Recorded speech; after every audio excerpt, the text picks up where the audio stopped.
I'm Neil Thomas with Coldwell Banker Best Properties.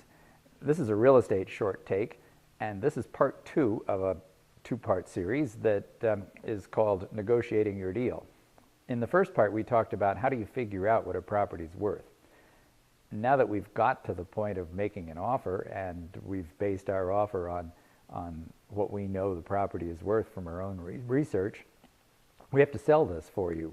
That's our job as your buyer's representative, is to present this information to the seller. Now, the seller knows that what we're going to say in support of an offer is self-serving, but when you realize the seller has a real estate professional representing them, they've probably been given pretty much the same information that we've already seen.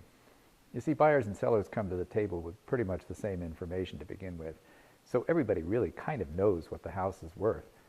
The real question then is everyone prepared to believe that? You and I, as a buyer team, for instance, we know that our offer is sound. Does the seller? Well, seller's got good advice, we hope, and that's where the negotiation comes in. Now, a sign that the seller really is in tune with this information is that their price actually does fairly reflect the market. And that's because in Anchorage, there isn't a wide variation between the price a property was listed for at the time it sold and its actual selling price. Now, that's another way of saying that if a property is overpriced, buyers just blow it off. They don't make offers, and the seller has to sit there and eventually smell the coffee and reduce price. And when they do, that's like starting over again.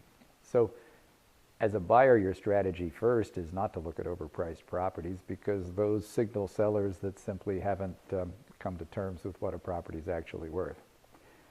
And it also means that by the time you come to make an offer on a property, you're probably going to make an offer that's somewhat off the listed price, but not seriously so. We've had clients that have wanted consistently to offer far less than a property is worth, and it just doesn't work out. It sort of leads to frustration all around. So that's kind of how things work in Anchorage.